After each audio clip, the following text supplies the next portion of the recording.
اب جناب علی اس کے نقصانات کیا ہیں؟ اس کے نقصانات دیکھیں، سب سے بڑا نقصان دینی نقصان کیا ہے؟ جب شادی نہیں ہوگی، نکاح نہیں ہوگا، تو وہ آدمی بدنگاہی کرے گا، یہ دین کا نقصان ہے۔ گناہ کر بیٹھے گا، یہ دین کا بھی دنیا کا بھی نقصان، طبی بھی نقصان، دینی بھی نقصان ہے۔ بدنگاہی ہے یا یاریاں دوستیاں ہیں، یا کئی معاملات میں بچہ پڑ جائے گا، الجھ جائے گا، دنیاوی نقصانات بھی ہوتے جائیں گے، دینی نقصان بھی ہوتے جائیں گے۔ ایک صاحب مجھے کہنے لگے، کہہ رہے ہیں کہ آج نکاح جو ہے، نکاح وہ سستا ہے اور زنا مہنگا ہے، اور لوگ مہنگے زنا کی طرف جا رہے ہیں، سستے نکاح کی طرف نہیں آ رہے۔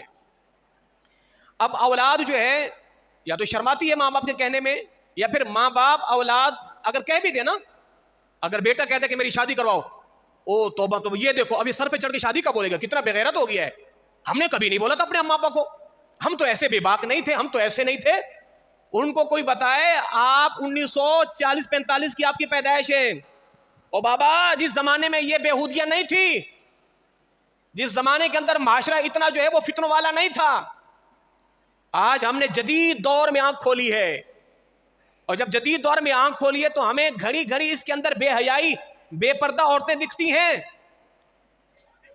اور ہمارا نفس، ہمارا ضمیر جو ہے وہ معاذاللہ ان گناہوں کے دلدل میں گھس جاتا ہے، اس لیے ہمارا جی کرتا ہے ہم اپنی خواہشات کی تکمیل چاہتے ہیں۔ تو اب ماں باپ یہ کہیں کہ دیکھو اولاد کتنی بے باک ہو گئی ہے، یہ ماں باپ قطعاً نہ کہیں انہیں، بلکہ اب بیٹی تو شرم و حیا والی ہوتی ہے کہ بیٹیاں بھی ماں باپ سے کہیں ہمارا نکاح کرو۔ اب یہ ایک واقعہ میں بیان کر رہا ہوں، اس کو آپ توجہ کے ساتھ سن لیجئے، پھر اپنی گفتگو کو ہم آگے بڑھاتے ہیں۔ عرب کے اندر ایک شیخ بیان کر رہا تھا، تو دوران بیان ایک شیخ نے ایک واقعہ سنایا۔ وہ شیخ کہتا ہے کہ عرب میں ایک لڑکی کنواری جس کی عمر 40 سے 50 سال ہو گئی تھی، اس کا انتقال ہونے کو آیا۔ توجہ رکھیے گا آپ سبھی حضرات، اس کا انتقال ہونے کو آیا تو اس نے اپنے باپ کو بلوایا، اس کا باپ آیا تو باپ نے کہا بولو بیٹا کیا کہنا چاہتی ہو؟ کہا میری آخری ایک وصیت ہے، نصیحت ہے، میں کہنا چاہتی ہوں پہلے آپ آمین کہو۔ اس نے کہا آمین۔ کہا دوبارہ کہو۔ باپ نے کہا آمین۔ کہا دوبارہ کہو۔ کہا آمین۔ اب بیٹی نے دعا کیا دی؟ اپنے باپ سے وہ کہتی ہے اے میرے باپ، جس طرح تم نے مجھے نکاح سے محروم کیے رکھا، میں دعا کرتی ہوں اللہ تمہیں جنت سے بھی محروم کر دے۔ تم نے مجھے نکاح سے محروم کیا، اللہ تمہیں جنت سے محروم، کہو آمین، کہو۔ اب اندازہ لگائیں کتنا دل کو دہلا دینے والا یہ واقعہ ہے۔ آپ کیا چاہتے ہیں آپ کی اولاد بالکل آپ کے سر پہ چڑھ کے بولے وظیفہ پڑھے صبح شام، نکاح نکاح نکاح نکاح کا؟ کیا آپ اس ماحول میں نہیں رہتے؟ کیا آپ کو اپنی اولاد کے شب و روز کی خبر نہیں ہے؟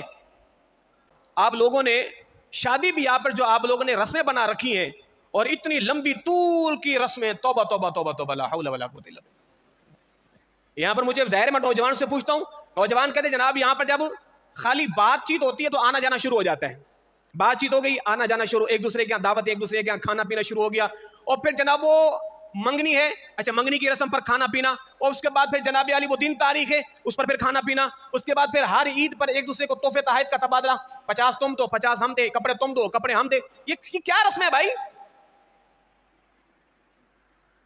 مائیوں کی رسم اور اس میں سارا خراجات کون اٹھائے گا؟ لڑکی والوں کے الگ اور یہ مائیوں لڑکے والوں کے الگ، منگنی کے اوپر رسومات ہو رہی ہیں، یہ کھانے پکنے یہ الگ، نکاح الگ ہے، بارات الگ ہے، ولیمہ الگ ہے، پھر اس کے بعد ایک اور نئی رسم، بھائی دلہا جو ہے اب دلہن کو لینے جائے گا، وہ رسمیں الگ ہیں۔ بیڑا تو آپ نے غرق کر رکھا ہے، یہ رسمیں کہاں سے آ گئی ہیں؟ تو یہ جو میں نے گزشتہ 2 سال پہلے بھی اس موضوع پر گفتگو کی تھی، لڑکی والوں پر 1 ٹکے کا بھی خرچہ نہیں آنا چاہیے نکاح میں، یہ شادی میں، بس 1 ٹکے کا نہیں آنا چاہیے۔